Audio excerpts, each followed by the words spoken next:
नमस्कार। आज पंडित गणेश प्रसाद मिश्र सेवा न्यास के द्वारा यह 18वीं स्वास्थ्य पर चर्चा होने जा रही है। कोविड काल में हम सब घरों पे बैठे हुए हैं। बड़ी निराशा है मन में। लोगों को अनेक बीमारियां हैं और इस दौरान अस्पताल की ओपीडी पूरी तरह से काम नहीं कर रही है। ऐसी अवस्था में सेवा न्यास ने सोचा है कि देश-विदेश के मशहूर चिकित्सकों से हम घर बैठे ही कुछ राय दिलाते रहें। जैसा कि हम जानते हैं कि पंडित गणेश प्रसाद मिश्र सेवा न्यास सामाजिक सेवा के क्षेत्र में निरंतर कार्य कर रहा है। ऐसी स्थिति में हम लोगों को सेवा में अलग-अलग प्रकार से साथ देते हैं। ज्ञात हो कि आज ही सतना में एक बृहद पर्यावरण के लिए अभियान चलाया जा रहा है, अपना सपना हरा-भरा सतना। आज ही सतना में एक वृक्षारोपण का कार्यक्रम शाम 5 बजे प्रारंभ हुआ, जो अब संपन्न हो चुका है। मैं सतना इकाई के सभी कार्यकर्ताओं को विशेष धन्यवाद देता हूँ कि उन्होंने यह आयोजन किया।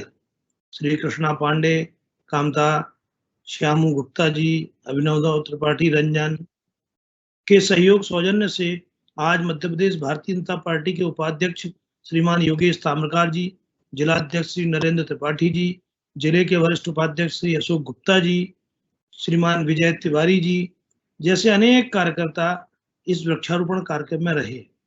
मैं बताना चाहता हूँ कि हमें इस कोरोना काल में ऑक्सीजन की सबसे ज़्यादा कमी महसूस हुई। इस कमी में देखने में आता है कि हमें पेड़ लगाने की ज़रूरत महसूस हुई। भाइयों चेत जाओ, का बरसा जब कृषि सुखाने।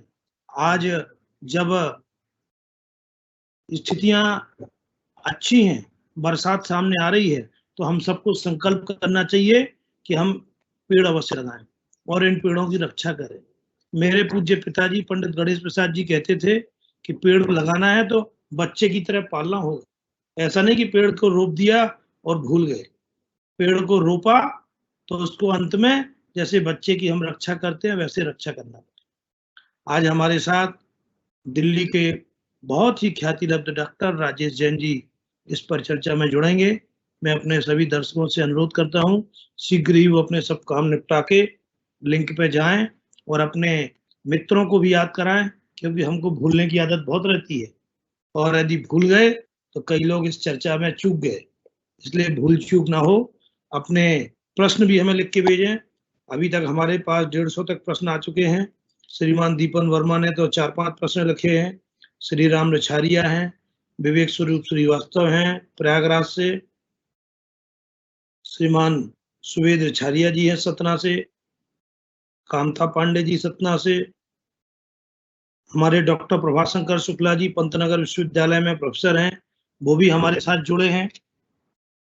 ऐसी बड़ी संख्या हमारे साथ जुड़ने वालों की है। मैं उन सबसे अनुरोध करता हूँ कि अपने घर में देखते हुए हमें इस पर चर्चा में जुड़ें और निश्चित रूप से आज की इस पर चर्चा में भाग लेंगे तो हम कह सकते हैं कि उनके जीवन में घर बैठे ऐसी महत्वपूर्ण जानकारियाँ प्राप्त हो पाएँगी। मित्रों, ये चर्चा कुछ ही समय में डॉक्टर राजेश जैन जी के साथ हमें जोड़ देगी। हमारी टीम के मैनेजर संकल्प मिश्रा जी हैं, वो डॉक्टर राजेश जैन जी से कुछ देर में संपर्क करके उनको लेंगे। डॉक्टर साहब बहुत व्यस्त रहते हैं और हॉस्पिटल से जाकर के वो हमें अभी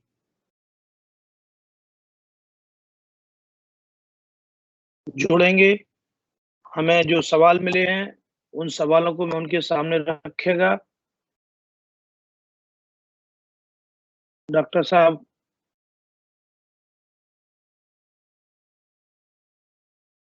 हमारे साथ आएँगे, उसके पहले अपने मन में जो भी सवाल हों, अपने राइट स्क्रीन बॉक्स में हमें लिख कर के भेजें। हमारे साथ श्रीमान पुष्पेंद्र पाठक जी भी जुड़ चुके हैं, पूर्व विधायक हैं बिजावर के। श्री सत्यभूषण जैन जी दिखाई दे रहे हैं, विनीत रावत जी हैं, रंजीत जी हैं नोएडा से, बॉबी असाटी हैं छतरपुर से, राधे शुक्ला जी हैं, श्रीमान विवेक त्रिपाठी रामपुर बघेलान से हैं। लखन पटेल पूर्व विधायक हैं पथरिया से, वो भी हमारे साथ जुड़ गए हैं। जबलपुर से राकेश सोनी जी जुड़े हैं। संतोष गोडबोले जी जुड़े हैं। इंदौर से विवेक श्रीवास्तव जी जुड़ चुके हैं। नितिन दुबे जुड़े हैं। मथुरा से हमारे श्रीमान शिव कुमार गौतम जी हैं, ये आगरा स्टेशन पर रेलवे में ड्यूटी करते हैं, वहां से जुड़े हैं।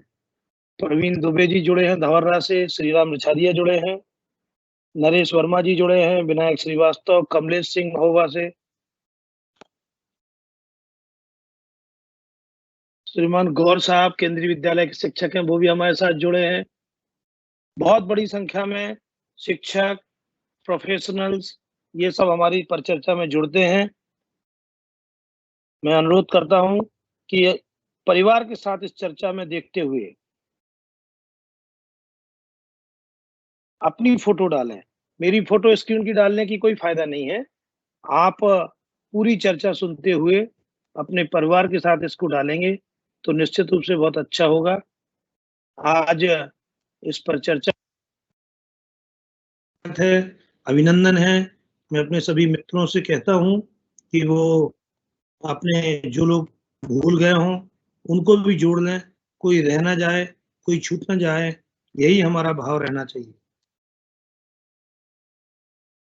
मित्रों, कैंसर जैसी घातक बीमारी के बारे में मैं इतनी कहना चाहूंगा कि प्रभु न करे किसी को हो, क्योंकि ये बीमारी आते ही पूरा घर परिवार इससे बड़ा प्रताड़ित हो जाता है, परेशान हो जाता है।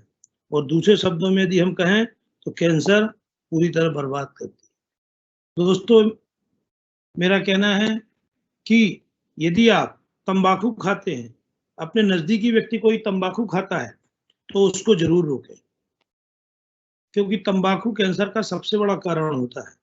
और यह बात हम जानते हुए भी अपने आसपास के लोगों को बीड़ी, तंबाकू या अन्य किसी भी व्यसन के बारे में बताएं कि कैसे जो है हम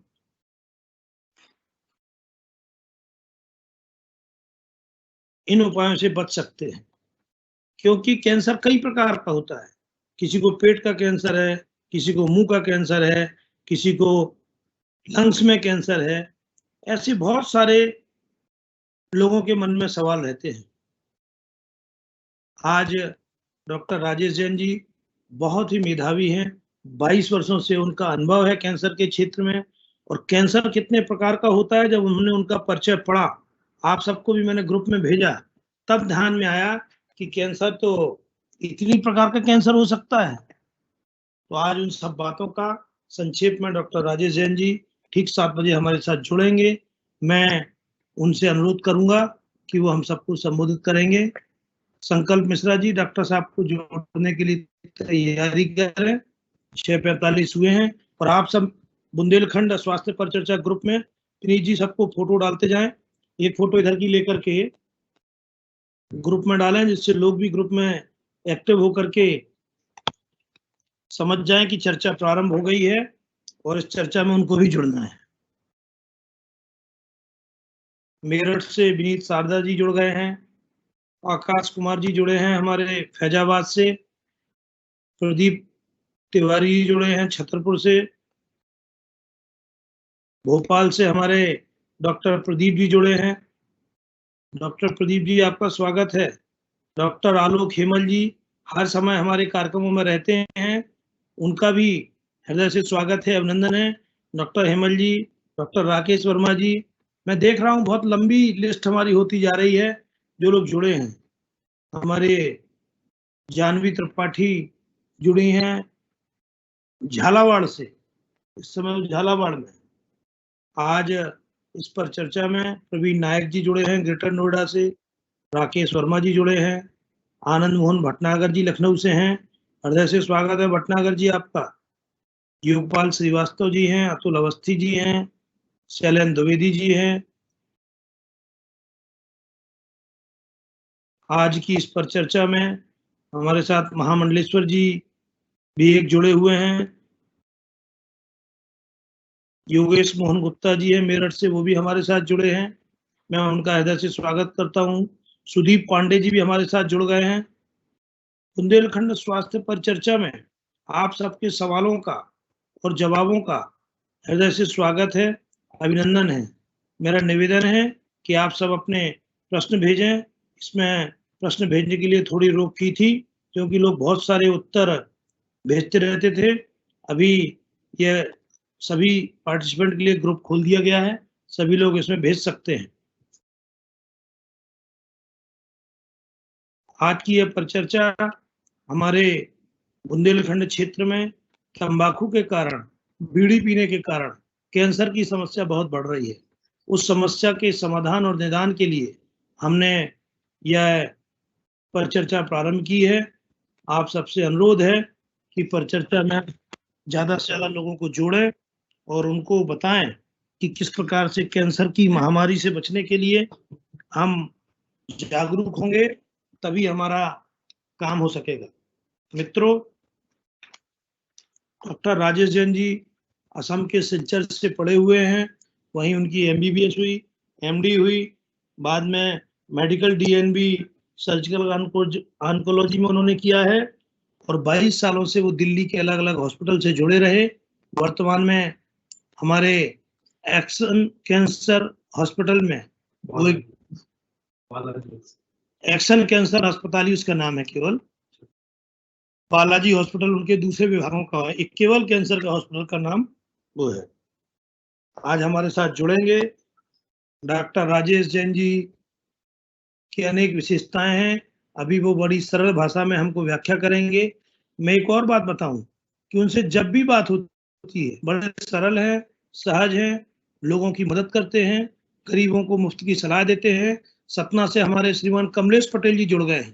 कल परसों जब उन्होंने समाचार पढ़ा तो उन्होंने कहा कि मिश्रा जी, मेरी कोई भतीजी का operation action Balaji action cancer hospital में हुआ है, वहाँ कुछ मदद की ज़रूरत है। तो हमने कहा आप चर्चा में जुड़िए, डॉक्टर साहब अवश्य मदद करेंगे।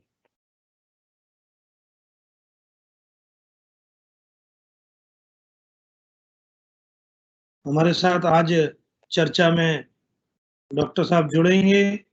मैं उनसे अनुरोध करता हूँ कि शीघ्र ही आएँगे, क्योंकि समय धीरे-धीरे आगे बढ़ रहा है।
मित्रों, आज हम समय से पहले शुरू हो गए हैं, इसलिए कई चीजें हमने आपको पहले संक्षेप में बताई। पंडित गणेश प्रसाद मिश्र सेवा न्यास के द्वारा हर सप्ताह स्वास्थ्य विषय के विशेषज्ञ की चर्चा कराते हैं। उसी क्रम में आज हमारी 18वीं कड़ी है। कोविड काल में जब हम घरों में बंद थे, तब हम देख रहे हैं श्रीमान कमलेश्वर अग्रवाल जी सतना से जुड़ गए हैं, रंजन त्रिपाठी, श्यामू गुप्ता, विनीत शारदा मेरठ से हैं, पंकज महोबा से हैं, नीरज रावत है महोबा से, हमारे बंगलौर से डॉक्टर प्रदीप जी हैं, ये हर बार चर्चा में आते हैं। बहुत बहुत स्वागत है डॉक्टर प्रदीप जी। राकेश पाठक जी छतरपुर से जुड़े हैं, चित्रकूट से हमारे रवि कुमार जी हैं, बहुत बहुत स्वागत है आपका। इसमें हमारे साथ विदेशों से भी लोग जुड़े हैं। श्रीमान आशुतोष जी दुबई से जुड़े हैं, ये वहाँ पे व्यवसाय करते हैं और लिखते हैं कि आपकी परिचर्चा बड़ी उपयोगी रहती है। हमें जब भी अवसर मिलेगा हम आपके से मिलने के लिए दिल्ली में आएंगे। आज की इस स्वास्थ्य परिचर्चा में बहुत ही महत्वपूर्ण विषय पे, कैंसर जैसे विषय पे हमारी चर्चा है।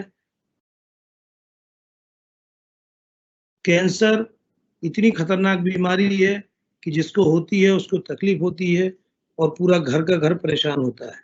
सरकार ने कैंसर के लिए अनेक प्रकार की संस्थाएं बनाई, भारत सरकार इनके लिए मदद देती है।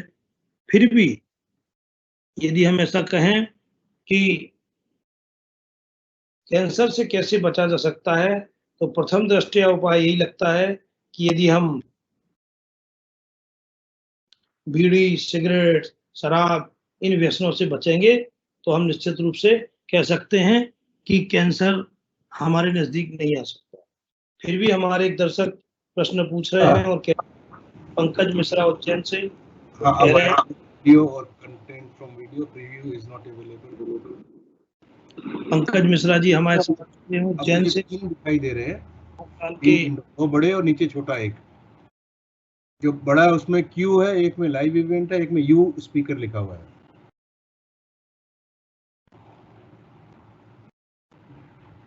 अच्छा म्यूट कर दो,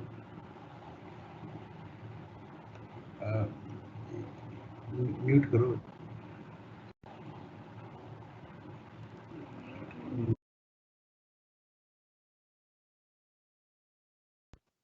बड़ी जल्दी ही डॉक्टर राजेश जैन जी हमारे साथ जुड़ेंगे, मैं उनका हृदय से स्वागत करता हूं। पंडित गणेश प्रसाद मिश्र सेवा न्यास के द्वारा आयोजित स्वास्थ्य परिचर्चा में डॉक्टर ममता सिंह जी रीवा से जुड़ गई हैं, सुबोध त्रिपाठी जी हैं। आप सबका हृदय से स्वागत है।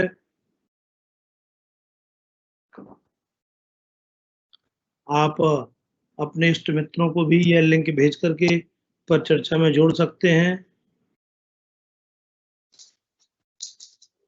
आज की इस परिचर्चा में आपका हृदय से स्वागत है, अभिनंदन है। कैंसर के बारे में डॉक्टर हमारे साथ बताएंगे कि किस प्रकार से इससे बचा जा सकता है। पूरे बुंदेलखंड क्षेत्र में, उत्तर प्रदेश, मध्य प्रदेश में तंबाकू और बीड़ी का प्रचलन बहुत ज्यादा है और लोग सोचते हैं कि हम तंबाकू भी खाते रहें और कैंसर भी ना हो, तो यह असंभव है। हम सब जानते हैं कि सरकार ने इसके लिए कई उपाय किए हैं। बीड़ी तंबाकू के पैकेट पे बुरे बुरे चित्र छापे हैं, मुर्दों के चित्र छापे हैं, लोगों के गाल फटे हुए फोटो लगाए हैं। फिर भी लोग जानते हैं कि ये तो सब दिखावे के लिए है और लगातार उपभोग करते हैं। ऐसी स्थिति से हमें बचना चाहिए। मित्रों, आज डॉक्टर राजेश जैन जी हमारे बीच में जुड़ेंगे। मैं उनके बारे में बता दूं, 22 सालों से कैंसर के क्षेत्र में बड़े सर्जन हैं, बहुत सारे ऑपरेशन रोज करते हैं। निश्चित रूप से उनकी उपयोगिता, उनके विचार आज हम सबको सुनने के लिए मिलेंगे। मैं आप सबको डॉक्टर राजेश जैन से शीघ्र ही मिलाऊंगा। डॉक्टर साहब हमको दिखाई देने लगे हैं। डॉक्टर साहब को मेरी आवाज आएगी। संकल्प मिश्रा डॉक्टर साहब को जोड़ेंगे। ठीक 7 बजे हमारी परिचर्चा प्रारंभ होगी। मैं आज जो महानुभाव हमारे साथ परिचर्चा में करने वाले हैं वो अत्यंत विद्वान हैं, विषय के विशेषज्ञ हैं, और जब उनका हमने परिचय पूछा, उन्होंने अपना एक छोटा सा संक्षेप परिचय एक्शन कैंसर इंस्टीट्यूट के वेबसाइट पे है। मैं देख के हैरान हो गया कि कितने प्रकार के कैंसर के वो विशेषज्ञ हैं। हम अपने दर्शकों को बता दें कि इतने महत्वपूर्ण डॉक्टर की हम घर बैठे फ्री में चर्चा और विचारों को सुनेंगे तो ये निश्चित रूप से क्षेत्र के लिए बड़े लाभ की बात होगी। श्रीमान सत्यभूषण जैन जी भी इस वार्ता में जुड़ चुके हैं। जैन साहब, आपका हृदय से स्वागत है। पंडित गणेश प्रसाद मिश्र सेवान्यास निरंतर नर सेवा नारायण सेवा के भाव से काम में लगा है। आज भी सतना शहर में सायं 5 बजे बड़ी संख्या में वृक्षारोपण का कार्यक्रम किया गया, जिसमें मध्य प्रदेश भारतीय जनता पार्टी के उपाध्यक्ष श्रीमान योगेश ताम्रकार जी, जिले के अध्यक्ष श्री नरेंद्र पाठी, श्री अशोक गुप्ता जी, श्री विजय तिवारी, कृष्णा पांडे आदि लोग सब हमारे साथ जुड़े हुए थे। मैं उन सबका हृदय से स्वागत करता हूं, धन्यवाद करता हूं। मेरे साथ आज डॉक्टर राजेश जैन जी आ गए हैं। मेरी आईटी टीम के संकल्प से कहता हूं कि डॉक्टर साहब को हमारे साथ जोड़ें और यह परिचर्चा 1-2 सेकंड में प्रारंभ करेंगे। मैं बता दूं कि आज का हमारा विषय है कैंसर की समस्या, भय और बचाव के उपाय। श्री प्रवीण गुप्ता जी जो हमारे पोस्टर बनाते हैं, कई अखबारों के संपादक प्रेम गुप्ता जी हैं, कल्याण सिंह चौहान जी हैं, संजय साय जी हैं, अवधेश शुक्ला जी, जय कुमार सिंह जी, श्रीमान रंजन जी, राजेश अग्निहोत्री जी, राकेश जी, सनत जैन जी, श्याम खरे जी, ऐसे सभी अखबारों के संपादक और प्रकाशक जो हमारे साथ जुड़े हैं उनका भी मैं हृदय से स्वागत करता हूं और अरविंद मिश्रा जी से अनुरोध करता हूं इस पूरी परिचर्चा को लिखें और बाद में कल समाचार पत्रों को प्रकाशित करने के लिए कहें। हमारा समय शीघ्र ही प्रारंभ होने वाला है। मैं डॉक्टर राजेश जैन जी का स्वागत करता हूं, वो हमें दिखाई देने लगे हैं। शीघ्र ही उनको हम आप सबके बीच में लिख के आएंगे।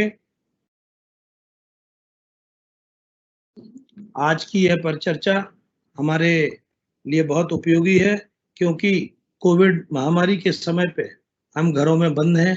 ऐसे समय पे हम 7 बजने की सूचना हो गई है और अब हम हमारी चर्चा प्रारंभ करते हैं। संकल्प डॉक्टर साहब को सामने लाइए।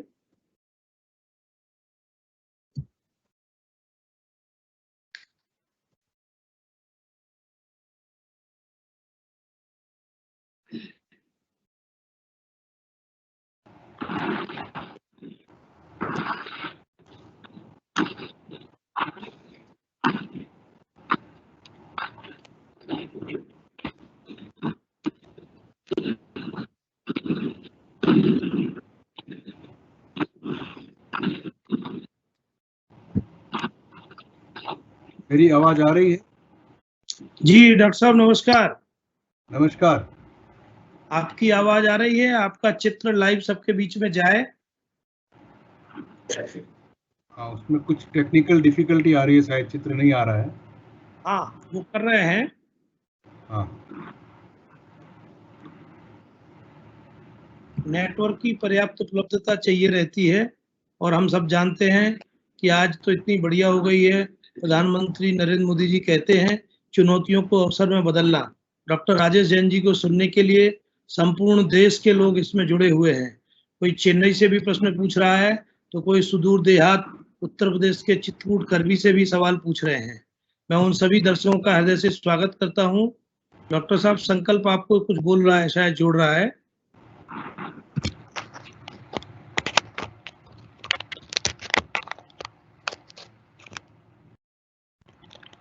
माइक्रोसॉफ्ट टीम ऐसा प्लेटफॉर्म है जिसमें हजारों दर्शक एक साथ जुड़ सकते हैं और चर्चा करने वाले ही 2-3 लोग जिनके पास यूजर नेम पासवर्ड है वो अपना विषय रखते हैं, बाकी सभी लोग श्रोता की हैसियत से रहते हैं और अपने सवाल पहले से देते हैं। हमारे साथ हमारे पूर्व विधायक श्रीमान पुष्पेंद्र नाथ पाठक जी भी जुड़ चुके हैं, श्री सत्यभूषण जैन जी जुड़ गए हैं, श्री लखन पटेल जी विधायक है वो भी हमारे साथ जुड़ गए हैं। बड़ी संख्या में पार्टिसिपेंट हमें दिखाई दे रहे हैं, मैं उन सबका हृदय से स्वागत करता हूं, अभिनंदन करता हूं। आज हमारे मेहमान डॉक्टर राजेश जैन जी हमारे साथ जुड़ गए हैं। डॉक्टर साहब आपका हृदय से स्वागत है।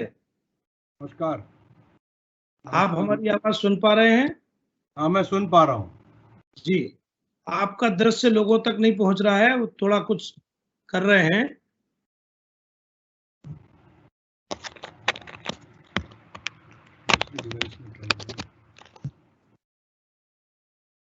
मैं समझता हूँ कि समय बचाने के हिसाब से मैं बोलना शुरू करता हूँ, दृश्य जब आएगा तब आएगा।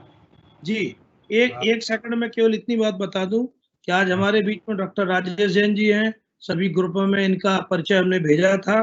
डॉक्टर साहब सिलचर से पढ़ाई किए हैं, उसके बाद 22 वर्षों से दिल्ली में हैं, मेडिकल डीएनबी में सर्जिकल ऑन्कोलॉजी किया है और दिल्ली के ख्याति प्राप्त बीएल कपूर हॉस्पिटल के सर्जिकल ऑन्कोलॉजी विभाग में एचओडी के रूप में भी काम किया है, राजीव गांधी कैंसर हॉस्पिटल में भी काम किया है, इंद्रप्रस्थ अपोलो अस्पताल में भी वो रहे हैं। वर्तमान में वो हमारे एक्शन कैंसर हॉस्पिटल में प्रमुख हैं और वहां पर अनेक प्रकार के कैंसर के इलाज का व्यापक अनुभव प्राप्त कर रहे हैं। सिर और गर्दन का कैंसर, मुंह का कैंसर, फेफड़े का कैंसर, स्तन कैंसर, सर्वाइकल कैंसर, डिंब ग्रंथि का कैंसर, प्रोस्टेट कैंसर, गर्भाशय का कैंसर, अग्नाशय का कैंसर, कोलोरेक्टल कैंसर, पेट का कैंसर जैसी बीमारी शामिल है। गॉल ब्लैडर में कैंसर हम नॉर्मल सुनते हैं, बोन कैंसर इत्यादि जो विषय हैं वह सब हमारे डॉक्टर राजेश जैन जी विशेषज्ञ हैं। मैं अनुरोध करता हूं कि पंडित गणेश प्रसाद मिश्र सेवा न्यास द्वारा आयोजित इस 18वीं स्वास्थ्य पर चर्चा में पूरे देश से जुड़े हुए लोगों को संबोधित करें। डॉक्टर राजेश जी। राकेश जी, आपका बहुत बहुत धन्यवाद, आपने मेरा परिचय दिया। अगर मेरे को देख भी ना पा रहे हो तो आपको मैं ये गारंटी देता हूँ कि आपको एहसास होगा कि मैं आपके साथ बैठा हूँ। बिल्कुल, निश्चित रूप से आप भी जुड़ जाएंगे। थोड़ा आपके घर पे नेटवर्क शायद कमजोर लग रहा है मुझे। शायद कुछ समस्या ऐसी ही है। जी। तो ठीक है, मेरी हाँ, आवाज ही मेरी तस्वीर समझे। क्या आवाज जी। तो हम जब कैंसर पे चर्चा करते हैं तो हमें सबसे पहले ये जानना आवश्यक है कि ये कैंसर रोग है क्या। हम सारी बातें कैंसर की करते हैं, बड़ी चिंता कैंसर पे करते हैं, बट अत्यधिक लोगों को पता ही नहीं है कि ये रोग है क्या। तो उन्हें जानना चाहिए ये रोग है क्या एक्चुअली। जैसे हमारा शरीर है, हमारा शरीर एक बिल्डिंग की तरह है, एक इमारत की तरह है। जिस तरह एक इमारत छोटी छोटी ईंटों से बनती है, उसी तरह हमारा शरीर एक छोटी छोटी ईंटों से बनता है, जिसे हम कोशिका या सेल कहते हैं। इमारत में और हमारे शरीर में इतना फर्क है कि जो इमारत है उसके अंदर कुछ फिक्स्ड नंबर ऑफ ईंटें लग जाती है। 4 लाख ईंट, 2 लाख ईंट, 500 ईंट, 1000 ईंट, इससे इमारत बन जाती है। हमारे शरीर में जो ईंटें हैं, जो कोशिकाएं हैं, वो डायनामिक है। जो कोशिकाएं जिससे शरीर बनती है वो कोशिकाएं मल्टीप्लाई होती रहती है। हर ऑर्गन में कोशिकाएं होती है, लीवर में है, लंग में है, हर ऑर्गन में छोटी छोटी ईंट जो ब्रिक होती है बिल्डिंग की, उसी तरह हमारी यूनिट है बॉडी की, सेल्स अर्थात कोशिकाएं। तो 1 से 2, 2 से 4, 4 से 6, 6 से 12, 12 से 24, 24 से 48, अनवरत बिना रुके दिन रात ये मल्टीप्लाई होती रहती है। और एक समय आता है तो वो कोशिकाओं का थक जाती है मल्टीप्लाई करते करते, और वो मल्टीप्लिकेशन रुक जाता है। वो मल्टीप्लिकेशन रुकने के बाद वो पुरानी कोशिकाएं सारी मर जाती हैं, फिर नई कोशिकाएं जन्म लेती है, फिर 1 से 2, 2 से 4, 4 से 8, 8 से 16, इस तरह चलती रहती है। तो बॉडी के हर हिस्से के अंदर इस तरह हमारी कोशिकाएं मल्टीप्लाई होती है, फिर ये मल्टीप्लिकेशन रुक जाता है और उसके बाद पुरानी कोशिकाएं मर जाती है और नई कोशिकाएं फिर आ जाती है। बड़ा विचित्र और बड़ा ही इतना सुंदर भगवान ब्रह्मा ने बनाया है हमारा शरीर, ऐसा है। अब आप ये सोच लीजिए, फर्ज कर लीजिए कि जो कोशिकाएं जो मल्टीप्लाई होती है वो रुक जाती है, और मल्टीप्लिकेशन जो रुक जाता है, अगर वो ब्रेक ना लगे तो क्या होगा। अगर ये ब्रेक फेल हो जाए तो कोशिकाएं मल्टीप्लाई होती ही रहेंगी, पुरानी कोशिकाएं मरेगी ही नहीं, नई कोशिकाएं आती ही रहेगी। 1 से 2, 2 से 4, 4 से 8, 8 से 16, 16 से 32, 32 से 64, इस तरह क्रमशः ये चलता रहेगा। तो हमारे शरीर में मान लीजिए 50 करोड़ कोशिकाओं की क्षमता है, और वहां मल्टीप्लाई होते होते 100 करोड़ हो गई, 200 करोड़ हो गई, 500 करोड़ हो गई। तो इस तरह वो कोशिकाएं इतनी अधिक हो जाती है कि हमारा शरीर उन कोशिकाओं को झेल नहीं सकता। इतनी जनसंख्या जैसे देश में बढ़ जाए और इंफ्रास्ट्रक्चर की कमी हो जाए तो देश का क्या हाल होगा, आप समझ लीजिए। तो कैंसर ऐसा ही रोग है जिस रोग में हमारे शरीर की यूनिट अर्थात सेल्स मल्टीप्लिकेशन अनवरत अनइंटरप्टेड बिना रोके हुए होता है, और ये एक ऑर्गन में शुरू होता है ये प्रोसेस, और धीरे धीरे सारे शरीर में फैल जाता है, और अनगिनत अनकंट्रोल्ड मल्टीप्लिकेशन ऑफ सेल्स होके नॉर्मल सेल को मार देती है। वो अनगिनत सेल्स इकट्ठा होती है, और अनगिनत सेल्स को अनगिनत खाना चाहिए, उतनी व्यवस्था होती नहीं, और अंत तत्व मनुष्य की मृत्यु हो जाती है। तो कैंसर ऐसा रोग है। अब मैं समझता हूँ आप समझ गए कैंसर क्या है। अब दूसरा हमें ये जानना जरूरी है कि ये समस्या हमारे देश में कितनी है, कितनी भयावह है, ये जानना भी जरूरी है। देखिए, जैसे डेटा कह रहे हैं, जो हमारे पास अभी तक जो भी आंकड़े आते हैं, वो आंकड़े कह रहे हैं कि हर वर्ष तकरीबन 12 लाख कैंसर के नए मरीज हमारे देश में जुड़ते हैं। हर वर्ष 12 लाख कैंसर के नए मरीज हमारे देश में जुड़ते हैं। अब ये 12 लाख वो आंकड़े हैं जो सरकारी अस्पतालों में जो रजिस्टर में एंट्री होते हैं।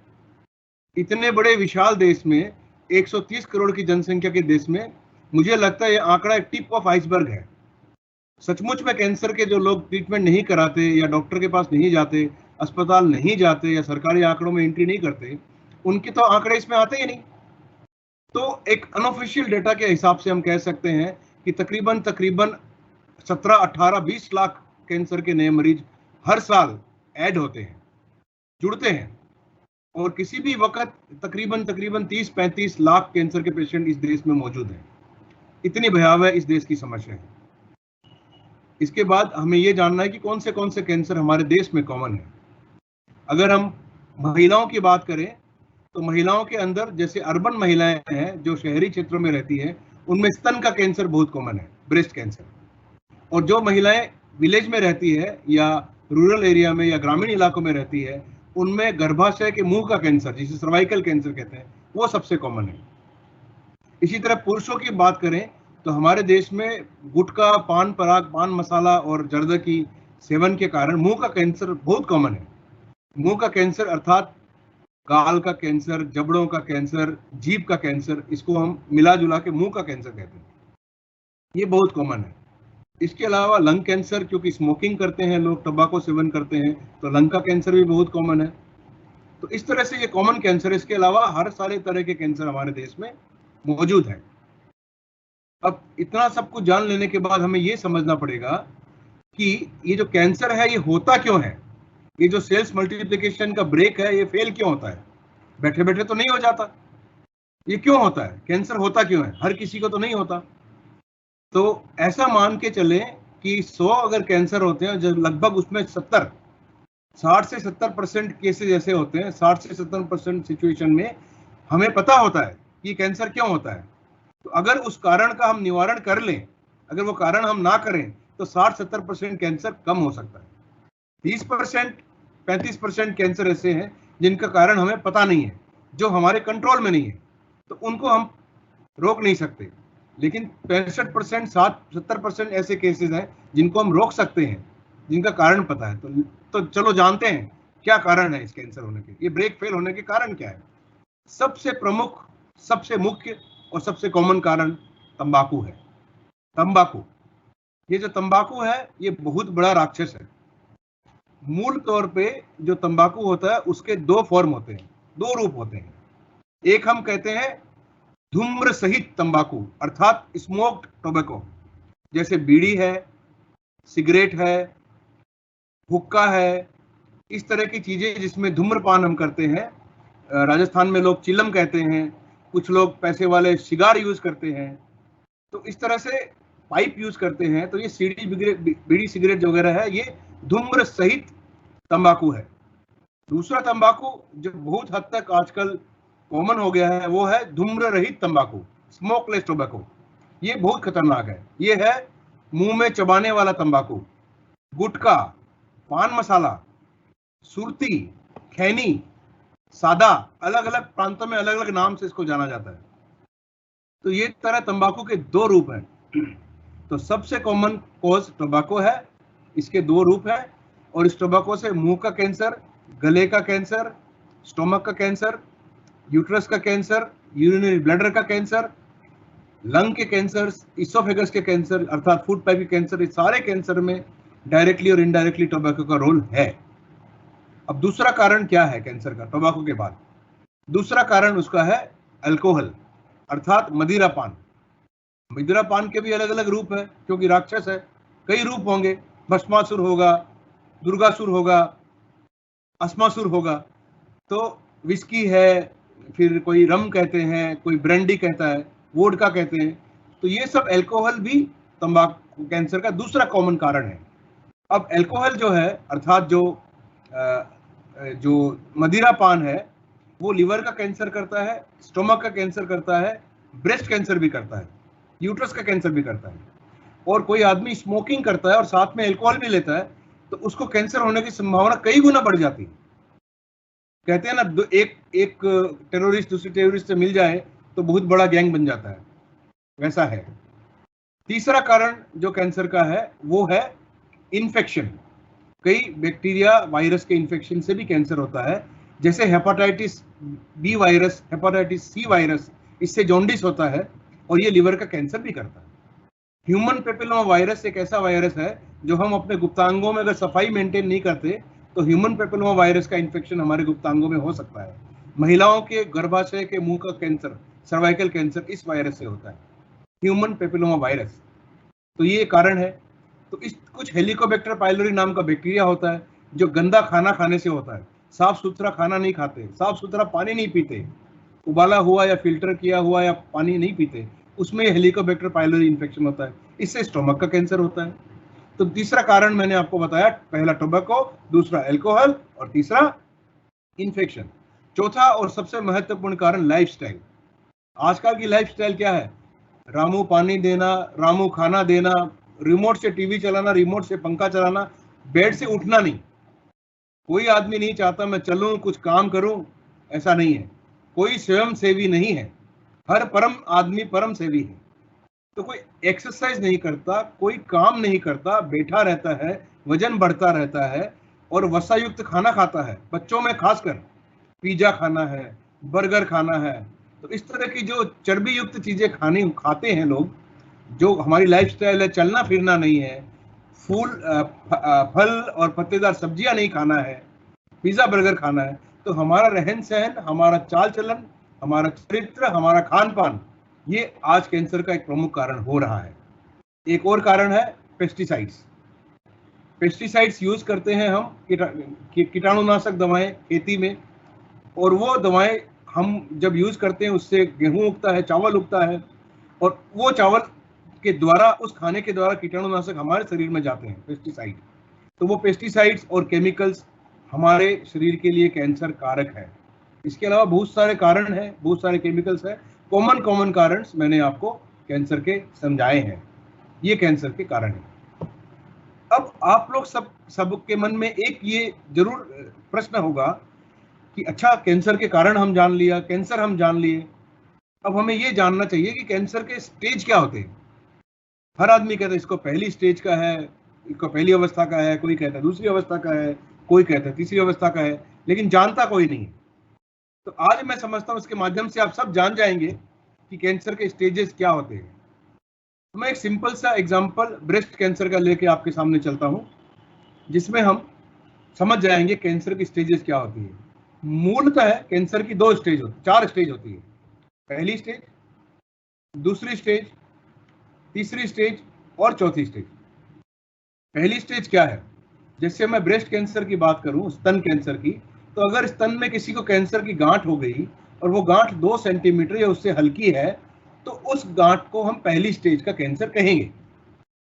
इसी तरह ये कैंसर की गांठ अगर 2 सेंटीमीटर से बड़ी हो गई या वो हमारे बगल में आ गई, बगल अर्थात एक्जिला या आर्मपिट, जहाँ पे हमारे बाल होते हैं, वहां पे कुछ गांठें आ गई उससे रिलेटेड, तो दूसरी स्टेज हो जाती है।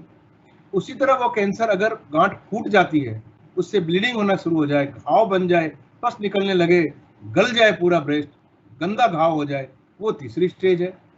और उसी तरह ये कैंसर ब्रेस्ट से निकल के लंग में चला जाए, लीवर में चला जाए, बोन्स में चला जाए, ब्रेन में चला जाए, और किसी ऑर्गन में और किसी एरिया में चला जाए अपनी एरिया से निकल के, वो चौथी स्टेज होती है। तो इसलिए कैंसर की depending on the location, depending on the size, कि वो कहाँ शुरू हुआ और कहाँ सीमित है और कितना फैला, उसके हिसाब से पहली से चौथी स्टेज होती है। अब हमें स्टेज का जानना क्यों जरूरी है? इसलिए जरूरी है कि स्टेज जितनी जल्दी होगी उतना उसका अच्छा ट्रीटमेंट है, उतना उसका अच्छा रिजल्ट है। उदाहरण के तौर पे अगर ब्रेस्ट कैंसर को हम मान लें, तो ब्रेस्ट कैंसर में पहली स्टेज के अंदर हम अच्छा ट्रीटमेंट करवाते हैं तो 100 में से 98 से 99% लोग ठीक हो जाते हैं। अगर ब्रेस्ट कैंसर की दूसरी स्टेज के अंदर अच्छे से ट्रीटमेंट हो जाए तो 85 से 90% लोग ठीक हो जाते हैं। ब्रेस्ट कैंसर में तीसरी स्टेज के अंदर अगर हम प्रॉपर ट्रीटमेंट कर लें तो भी लगभग 70% लोग, 65, 70, 75% लोग ठीक हो जाते हैं। चौथी स्टेज में भी अच्छे से ट्रीटमेंट करने से 30% लोग ठीक हो सकते हैं। तो मेरा ये कहना है कि अगर कैंसर का अच्छे से ट्रीटमेंट करें और अच्छी अर्ली स्टेज पे डायग्नोसिस कर पाए तो हम ठीक कर सकते हैं। तो आप मुझे बताइए, क्या कैंसर मृत्यु का पासपोर्ट है? क्या कैंसर मृत्यु का वीजा है? आंसर है नहीं। कैंसर मृत्यु का वीजा नहीं है, क्योंकि कैंसर अगर हो, सही समय पे उसकी डायग्नोसिस कर लें, सही समय पे सही तरीके से इलाज कर लें, तो कैंसर से बिल्कुल हम ठीक हो सकते हैं, स्वस्थ हो सकते हैं, नॉर्मल हो सकते हैं। इसलिए कम से कम ये भ्रांति अपने दिमाग से निकाल दें कि कैंसर मृत्यु का पासपोर्ट है, पहली बात। अब एक बात और जरूरी मेरे जहन में आ रही है जो आपसे सबसे मैं शेयर करना चाहूंगा, वो ये है कि इस भाई साहब को कैंसर हो गया, इसके साथ खाओ मत, इसके साथ बैठो मत, इस घर में किसी को कैंसर, इस घर के सामने से गुजरो मत। तो अस्पृश्यता की भावना बड़ी लोगों में आ जाती है कि भाई मैं इसको देख लिया, मैं इसके साथ खा लिया, मैंने हाथ मिला लिया, मैंने इससे बात कर ली तो मुझे कैंसर हो जाएगा। मेरे मित्रों, जो कैंसर है वो एक दूसरे से फैलने वाली रोग नहीं है। अर्थात कैंसर किसी को हो तो उसके साथ आप सो सकते हैं, खा सकते हैं, बात कर सकते हैं, हाथ मिला सकते हैं, उसके साथ बिजनेस कर सकते हैं, कुछ भी कर सकते हैं आप। तो कैंसर एक दूसरे से फैलने वाला रोग नहीं है। तो इसलिए कैंसर के मरीज के साथ किसी भी तरह की अस्पृश्यता का व्यवहार न करें, ये मेरी आप सबसे गुजारिश है। तो अब हम समझ गए स्टेज के बारे में। अब हमें ये जानना है कि कैंसर का ट्रीटमेंट कैसे करते हैं। बहुत तरह तरह की ट्रीटमेंट है, आजकल तो कई आधुनिक ट्रीटमेंट भी आए हैं। मैं पहले आपको बेसिक ट्रीटमेंट बताता हूं, आपको जो आराम से समझ में आएगा। कैंसर का सबसे सटीक, सबसे पुराना और सबसे इफेक्टिव ट्रीटमेंट है सर्जरी, अर्थात ऑपरेशन, शल्य चिकित्सा। अगर मान लीजिए किसी ऑर्गन में कैंसर है तो उस ऑर्गन को अगर निकाल दिया जाए या उस ऑर्गन के इफेक्टेड हिस्से को निकाल दिया जाए तो कैंसर कंट्रोल हो सकता है। इसको हम कैंसर की सर्जरी कहते हैं। अगर उस ऑर्गन के आसपास कुछ और एरिया में फैला है तो उस ऑर्गन को और उसके आसपास के रीजन के एरिया को निकाला जाए तो भी कैंसर क्योर हो सकता है। तो यह है सर्जरी।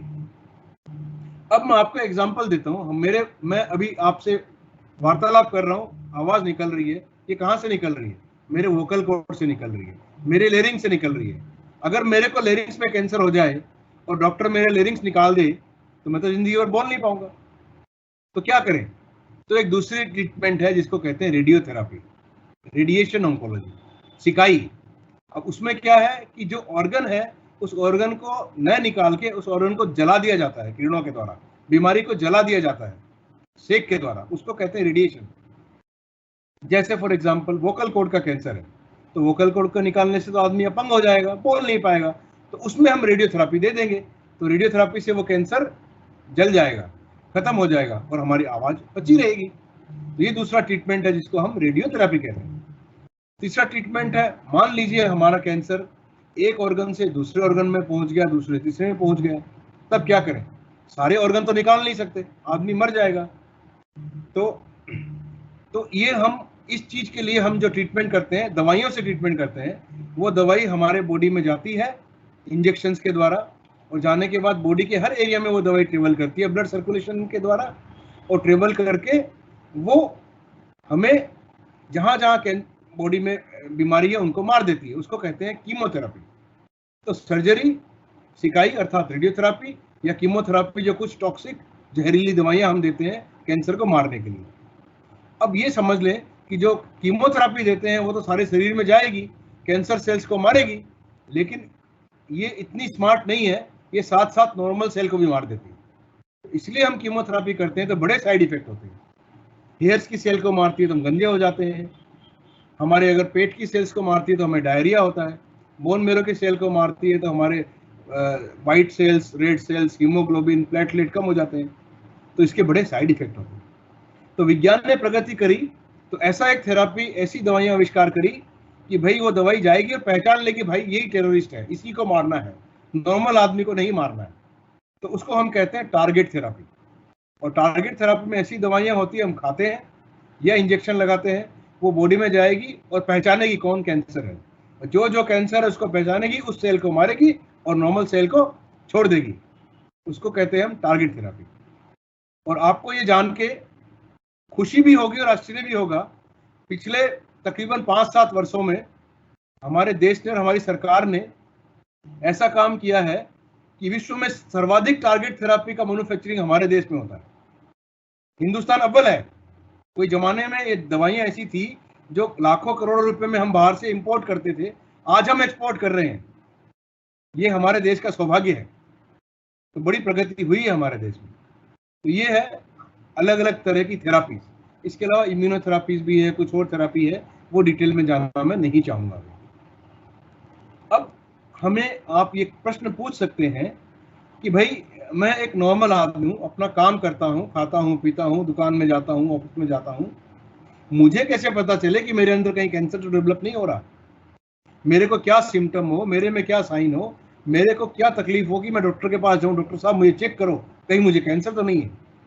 तो ऐसे जो सिम्टम है, ऐसे जो साइंस है, इन सब चीज़ों को हम सबको जानना जरूरी है कि हमारे साथ अगर ऐसी चीज़ें हो, अगर ऐसे हमें साइंस हो, ऐसे हमें सिम्टम्स हो, तो हमें डॉक्टर को इमीडिएटली दिखाना चाहिए। ये मैं आपको कहता हूँ, आप नोट कर सकते हैं। पहला, महिलाओं से शुरू करते हैं, वुमेन्स फर्स्ट, लेडीज फर्स्ट। तो महिला के स्तन की बात करते हैं। स्तन में कोई गांठ हो जाए, हालांकि स्तन की सारी गांठें कैंसर नहीं होती, लेकिन स्तन कैंसर में आमतौर पर गांठ बन जाती है। तो अगर आपके स्तन में गांठ बनी है तो इमीडिएटली किसी अच्छे सर्जन को दिखाइए और जांच करा लीजिए कि कैंसर है या नहीं है। स्तन में गांठ होना बहुत खतरनाक बात है, इसको इग्नोर ना करें, ये पहली बात। दूसरी बात, जो महिलाएं हैं, हमारी माताएं हैं, बहनें हैं, जिनकी आयु 45-50 के ऊपर हो गई है, उनकी माहवारी बंद हो जाती है। माहवारी बंद जब हो जाती है उसको मेनोपॉज कहते हैं। तो मेनोपॉज होने के बाद 1 साल बाद, 2 साल बाद, 3 साल बाद, 10 साल बाद, 15 साल बाद अचानक फिर ब्लीडिंग शुरू हो गई, फिर माहवारी या स्पॉटिंग शुरू हो गई। इसका अर्थ कहीं ना कहीं यूट्रस में कैंसर हो सकता है। मैं वापस दोहराता हूँ, माहवारी एक बार आने के बाद फिर से अगर ब्लीडिंग शुरू हो तो ये कैंसर का सूचक है। ये दूसरी बात जरूर ध्यान रखें। तीसरी बात, हम सबकी भूख अचानक बंद हो जाना। एक व्यक्ति दिन में जो 4 रोटी खाता है वो एक भी नहीं खा पा रहा। रोटी देखते ही इच्छा करती है कि थाली को हटा दो, कुछ नहीं खाना। 5 रोटी खाने वाला कुछ नहीं खा रहा, आधा किलो चावल खाने वाला 2 ग्राम चावल नहीं खा पा रहा। भूख खत्म हो जाना अचानक, 15 दिन 20 दिन हो गए, भूख ठीक नहीं हो रही, खत्म हो जाना, कैंसर की जांच करा रहे। वजन कम हो जाना, कई बार टेंशन होता है, तकलीफें होती है, जीवन में समस्याएं आती है, आदमी टेंशन में वजन कम हो जाता है, वो ठीक भी हो जाता है। लेकिन महीना हो गया, 2 महीना हो गया, अगर आपका एक साथ 5 किलो, 6 किलो, 7 किलो, 10 किलो वजन बहुत कम समय में गिर गया, जिसका कारण आपको पता नहीं है, कृपया कैंसर की जांच करवा लें। अगला सिम्टम, टट्टी के रास्ते में ब्लीडिंग होना, पेशाब के रास्ते में ब्लीडिंग होना, खांसी के साथ ब्लीडिंग होना, उल्टी के साथ ब्लीडिंग होना, नाक से ब्लीडिंग आना, गम से ब्लीडिंग आना। थोड़ी बहुत आए तो कोई बात नहीं है, लेकिन कंटिन्यू अगर ब्लड आता है तो कैंसर की जांच करा लें। इसके बारे में मैं एक स्पेशल बात बताऊंगा। जब किसी को मल के रास्ते से ब्लीडिंग आता है तो हर आदमी कहता है भाई इसको तो बवासीर हो गया है, पाइल्स हो गया है। कि हमारे देश में आप सबको पता है कितने डॉक्टर हैं?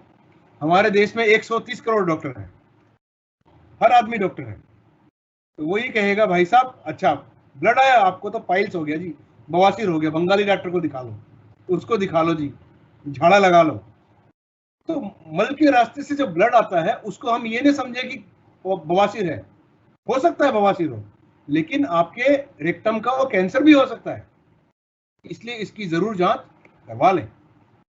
अगला सिम्टम है, बड़ा कॉमन सा और सिंपल सी बात है कि हमारे सबके शरीर में तिल होते हैं, काले तिल। तो काले तिल बड़े अच्छे होते हैं, ब्यूटी का निशानी मानते हैं उसको। वो जो शायरा बानो उसके भी शक्ल पे एक काला तिल है, दिलीप कुमार साहब की जो धर्मपत्नी है। तो काले तिल होते हैं, पैर में होते हैं, हाथ में होते हैं, शक्ल पे होते हैं, फेस पे होते हैं।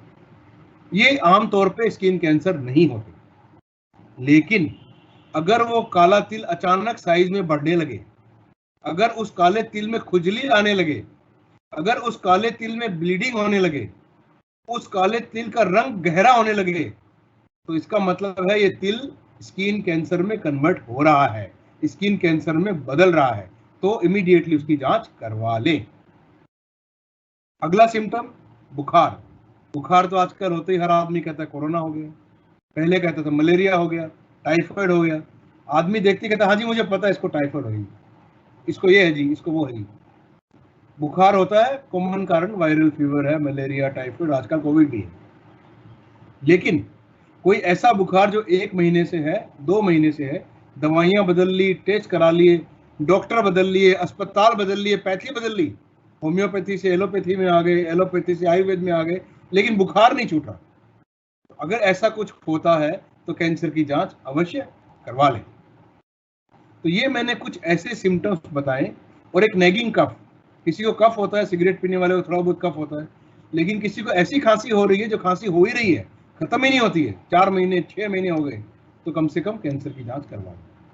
तो ये मैंने ऐसे सिम्टम, ऐसे साइंस, ऐसे संकेत आप लोगों को बताए हैं, ये अगर किसी को हो तो वो अपने कैंसर की जांच अवश्य करवा लें। ये बात। एक चीज मैं और इस पर ऐड करना चाहूंगा, अभी स्क्रीनिंग क्या कहते हैं। राकेश जी मैं बोल सकता हूं? और राकेश जी बोल सकता हूं? और मैं आगे बोलूं कुछ और? अलाउड है? बोलिए, बहुत अच्छी है। सभी हाँ, मैं थोड़ा और बोल लूं, 5-10 मिनट, 5-7 मिनट। आप तो बोलिए, क्योंकि आपकी चर्चा में सभी के सवाल भी आते जा रहे हैं। हाँ, तो मैं अब कैंसर स्क्रीनिंग क्या होता है मैं आपको एग्जांपल देता हूं। हमारे पास गाड़ी होती है, गांव में स्कूटर होता है, मोटरसाइकिल होती है। हम हर साल क्या करते हैं उसकी, हम हर साल एक इंश्योरेंस करते हैं, व्हीकल इंश्योरेंस, और हर साल उस इंश्योरेंस का पैसा चुकाते हैं, और जाके इंश्योरेंस का पैसा चुकाते हैं कि मेरे पास इंश्योरेंस है, बड़ा खुश होता हूँ। इसी तरह हर गाड़ी खरीदते हैं तो भाई सर्विसिंग का टाइम आ गया, सर्विसिंग करा लो। शोरूम में पहुंच जाते हैं, जो पैसा मांगता है देते, सर्विसिंग कराते हैं। क्या हमने कभी सोचा अपनी सर्विसिंग भी होनी चाहिए? क्या हम रेगुलर डॉक्टर के पास जाते हैं? हम हेल्दी हैं, नॉर्मल है, फिर भी क्या हम जाते हैं? साल में कम से कम एक बार हम चेक करा लें, कहीं कुछ गड़बड़ तो नहीं हो रही है अंदर। इसको कहते हैं स्क्रीनिंग। ये हर रोग के लिए होती है, हृदय रोग के लिए होती है, कैंसर के लिए होती है। तो मैं कैंसर की स्क्रीनिंग की जरा सी बात करूंगा। जिस तरह हम साल में एक बार अपनी गाड़ी का चेकअप कराने के लिए जाते हैं गैरेज में, उसी तरह साल में एक बार हमें अपने कैंसर के लिए चेकअप के लिए जाना चाहिए, स्पेशली 40 की उम्र के बाद। 40 की उम्र के बाद साल में एक बार हर व्यक्ति को कुछ टेस्ट करा लेने चाहिए। उससे उसको पहले ही पता चल जाएगा कि उससे अंदर कैंसर पनप तो नहीं रहा है, या होने की संभावना तो नहीं है। अगर वो कर लेगा तो कैंसर होने के पहले ही हम उसको रोक पाएंगे, इलाज कर पाएंगे, और कैंसर होगा ही नहीं। और अगर होता है तो अर्ली स्टेज में डायग्नोसिस हम कर लेंगे। तो ये टेस्ट क्या है जो साल में एक बार कराने चाहिए? बड़ा सिंपल है। महिलाओं के लिए एक बार फिर से एक मेमोग्राफी होती है, स्पेशल एक्सरे ब्रेस्ट का। वो मेमोग्राफी जो होती है, वो मेमोग्राफी साल में एक बार 40 वर्ष के बाद हर महिला को करानी पड़ती है, कराना चाहिए। उससे क्या होता है कि ब्रेस्ट कैंसर की गांठ बनने के 3 वर्ष पहले पता चल जाता है, 3 वर्ष पहले, कि इसके अंदर कैंसर होने वाला है, तो अभी इसका इलाज करा लो। और कौन कैसा टेस्ट है? बड़े अस्पताल में जाएंगे 2000, 2200, 2400 का टेस्ट है। हमारे अस्पताल ट्रस्ट के अस्पताल है, वहां जाएंगे 1200, 1100 में हो जाएगा। और मेरे जैसे डॉक्टर के पास आएंगे, गरीब आदमी आएंगे तो फ्री में हो जाएगा।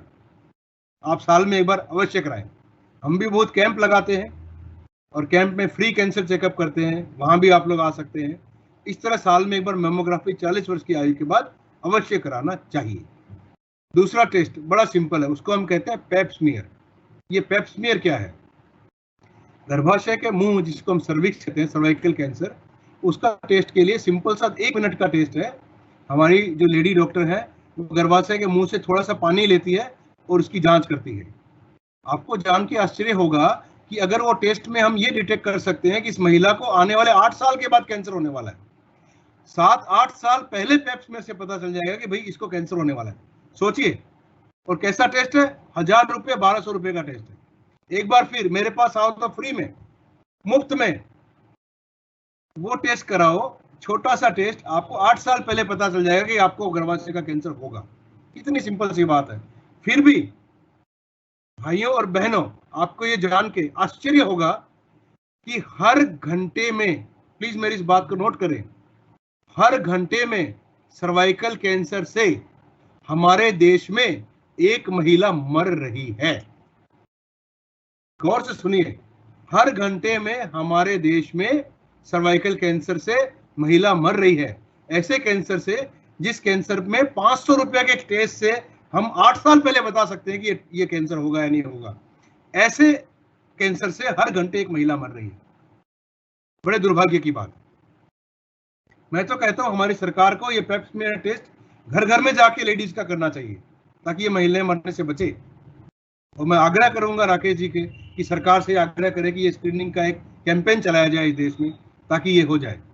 जरूर डॉक्टर साहब, आपकी बात को हम सरकार तक पहुंचाएंगे और इस दिशा में उचित प्रयास भी होगा। अब पुरुषों के लिए आता हूं, नाराज हो जाएंगे नहीं तो 50 की उम्र के बाद हर पुरुषों को एक अपना PSA टेस्ट, 2 ml का ब्लड आपको देना है। 200 रुपए का टेस्ट है PSA। वो PSA ब्लड टेस्ट करके आप समझ सकते हैं कि आपको प्रोस्टेट कैंसर हो गया है, अर्ली स्टेज में है या होने वाला है। उसी वक्त जांच कराएं, ट्रीटमेंट कराएं, ठीक हो जाएंगे। तो इस तरह से कुछ सिंपल से टेस्ट है। और सबसे आसान टेस्ट, सबसे कॉमन कैंसर के लिए, मुंह का कैंसर, क्योंकि लोग गुटखा खाते हैं, पान मसाला खाते हैं, तो उसमें कॉमन सा टेस्ट क्या है? किसी एक्सपर्ट के पास जाएं, अच्छे सर्जन के पास जाएं और उसके सामने खड़े होकर अपना मुंह खोल दें और वो टॉर्च मार के देख लेगा, बस अपने मोबाइल की टॉर्च से देख लेगा और वो कहेगा भाई साहब आपके अंदर कैंसर हो सकता है, आप ये दवाइयां खाएं और गुटखा पान मसाला छोड़ दे, तंबाकू छोड़ दे। सिर्फ आपको डॉक्टर के पास जाके मुंह खोलना है, कोई सैंपल नहीं देना, कोई एक्सरे नहीं कराना, सिर्फ मुंह खोलना है और डॉक्टर को भी कुछ नहीं करना, अपने टॉर्च से मुंह देखना है। कितना सिंपल टेस्ट है, अपना मुंह खोल के दिखा दो। वैसे कैंसर के भी लाखों केस डेली हमारे देश में हो रहे हैं। क्यों? क्योंकि लोग दिखाते नहीं, क्योंकि जाते नहीं है। गाड़ी का साल में एक बार इंश्योरेंस करा लेंगे, साल में एक बार गाड़ी का वो चेकअप करा लेंगे, लेकिन अपने लिए साल में एक बार स्क्रीनिंग नहीं कराएंगे। इसको कहते हैं स्क्रीनिंग। तो मैं आग्रह करूंगा 40 वर्ष की उम्र के लोगों को, पुरुषों को भी, महिलाओं को, कुछ बेसिक टेस्ट साल में एक बार अवश्य करा लें। जो सक्षम है वो करा लें, जो सक्षम नहीं है राकेश जी जैसे लोगों से संपर्क करें, वो हमारे जैसे डॉक्टर को बुला के 1000, 2000, 5000 लोगों का कैंप लगाएं। हम मुफ्त में करेंगे, ये मेरा वादा है। मैं संकल्प लेता हूं आज, हम फ्री में करेंगे। आप कैंप लगाएं, 1000 हो, 5000 हो, 10,000 हो, हम साल में एक बार करना चाहिए। हम साल में 3-4 बार कैंप लगाएं, कई लोगों को हम अटेंड कर सकते हैं। कम से कम ये काम तो आप कर सकते हैं। आप इकट्ठा करो लोगों को, हम मुफ्त में कैंप करेंगे। मुफ्त में हम उस कैंप में सारे टेस्ट करेंगे, जो जिनका कैंसर डिटेक्शन होगा उनका मुफ्त में इलाज करेंगे। ये लिख के रखिए आप। बहुत बढ़िया, मैं संकल्प लेता हूं। तो ये थी स्क्रीनिंग। अब मैं कुछ, आजकल सबसे कॉमन वर्ड क्या है? 2 वर्ड है जी आजकल सबसे कॉमन। पहला वर्ड है वैक्सीन, दूसरा वर्ड है कोविड। तो हमें वैक्सीन के बारे में बहुत लोग जान चुके हैं कि वैक्सीन लगाओ तो पोलियो नहीं होता है, वैक्सीन लगाओ तो कोविड नहीं होगा, ये तो सब जान चुके, बच्चा जान चुके हैं। क्या कैंसर की भी कोई वैक्सीन है? क्या कोई ऐसा इंजेक्शन है जो लगाने से कैंसर ही नहीं होगा? इसका उत्तर है हाँ। बड़े ज्ञान की बात है, लेकिन अफसोस, दुर्भाग्य यह है कि सारे कैंसर की वैक्सीन नहीं है। अभी तक सिर्फ एक कैंसर की वैक्सीन इजाद हुई है और हमारे देश में बड़े आराम से मिल रही है और हम बड़े आराम से लगा भी रहे हैं। कौन से कैंसर की वैक्सीन है? सर्वाइकल कैंसर की वैक्सीन है। ये वो कैंसर जिससे हर घंटे में एक महिला हमारे देश में मर रही है। तो उस कैंसर की वैक्सीन है। अगर वो वैक्सीन लगा ली जाए, उस बच्ची को लगा दें, तो वो बच्ची को सर्वाइकल कैंसर होगा ही नहीं। तो ये वैक्सीन के बारे में मैं बता देता हूं। इस वैक्सीन के 3 डोज होते हैं। ये हमारी उन बच्चियों को लगते हैं जो बच्ची सयानी हो गई है, विवाह योग्य हो गई है। उस बच्ची को विवाह के पहले 3 डोज लगाई जाती है। वो 3 डोज लगाने के बाद आजीवन उसको सर्वाइकल कैंसर नहीं होता। अब मैं एक सामाजिक कुप्रथा को इसके साथ जोड़ना चाहूंगा कि हम सब सामाजिक लोग बैठे हैं, आम जनता के बीच हमारा आना जाना है, उठना बैठना है। एक प्रथा है हमारे यहाँ जिसको हम कहते हैं दहेज प्रथा। तो बाप जब से नौकरी लगाता है और जब तक रिटायर होता है, तब तक उसके 2 एम होते हैं लाइफ में। एक, मैं 1-2 कमरे का घर बना लूं, और दूसरा अपने बेटी का विवाह कर दूं। 2 एम होता है।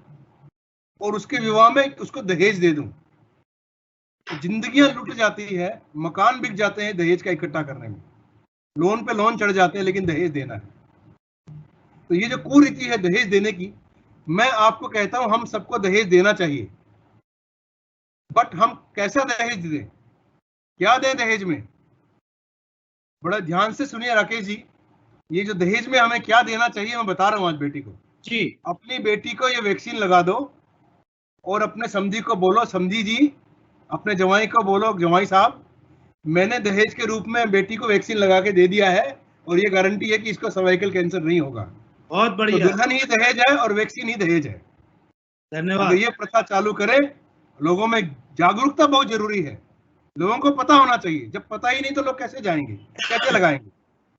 तो ये वैक्सीन हम अपनी बेटियों को लगाना शुरू करें ताकि उनमें ये कैंसर ना हो। तो ये कुछ बातें थी कैंसर के बारे में, जो मैंने एक बेसिक इंट्रोडक्शन आपको दिया। समय का अभाव है, आप लोगों के प्रश्न भी हैं, राकेश जी के भी बहुत प्रश्न है। तो आपको जो प्रश्न पूछना है पूछिए। मैंने कोशिश की है कि सिंपल भाषा में मैं कुछ अपने आप को व्यक्त कर पाऊं, कह पाऊं। तो आपका धन्यवाद, और आप मुझसे प्रश्न पूछ सकते हैं। मेरे से कोई त्रुटि हुई हो तो मुझे क्षमा करें। धन्यवाद डॉक्टर साहब, आपसे कोई त्रुटि नहीं हुई है। आपने इतनी सरल भाषा में हिंदी भाषी सब लोगों को इतने बढ़िया उदाहरण देके बातें बताई हैं। सभी दर्शकों के लगता है, जो मेरे पास अभी तक 189 सवाल आए थे, लगभग मुझे लगता है सब सवाल इसमें शामिल हो गए हैं, क्योंकि लोगों के मन में यही था कि कोई टीका है क्या, इसके प्री लक्षण होते हैं, वो सब बातें आपने बड़े अच्छे ढंग से कही हैं। फिर भी कई लोगों के इंडिविजुअल सवाल आए हैं। डॉक्टर साहब, आपसे एक निवेदन है कि आपका चेहरा लोग नहीं देख पा रहे हैं, यही एक समस्या आज की रही है। अभी हमारा संकल्प बोल रहा है कि एक बार अपना आप कैमरा ऑफ करके दोबारा ऑन करेंगे तो आप लाइव दिख जाएंगे। प्लीज थोड़ा सा एक्सरसाइज होगा।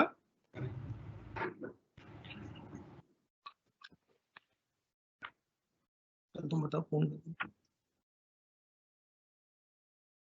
एक बार ऑन ऑफ करेंगे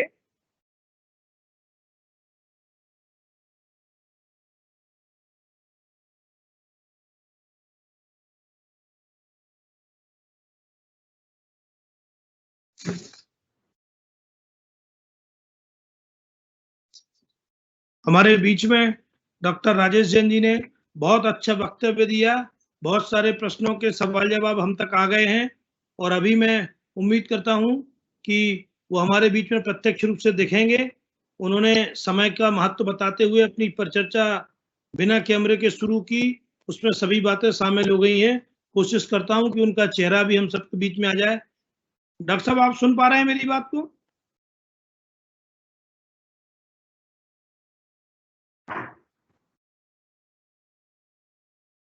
हमारे दर्शक दीपन वर्मा जी का बहुत अच्छा सवाल है कि आजकल बच्चे बसों में यात्रा करते हैं, प्रतिदिन स्कूल बस में जाते हैं, वाहन में धुआं है।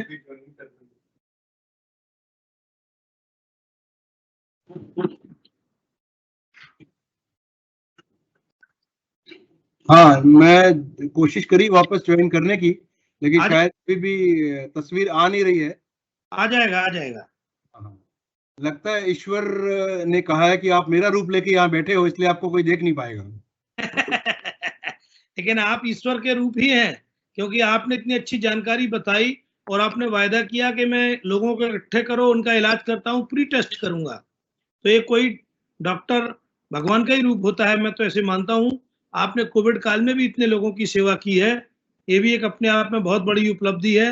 मैं हर डॉक्टर को नतमस्तक हूँ, उनकी सेवा की, उनकी भावनाओं को, क्योंकि जब लोग अपने परिजनों को छोड़ के भाग रहे थे तो वो डॉक्टर और नर्स ही थे जो मरीजों को सम्मान से देख रहे थे, उनके दुख दर्द को समझ रहे थे और उनको ठीक करके घर भी वापस भेजे।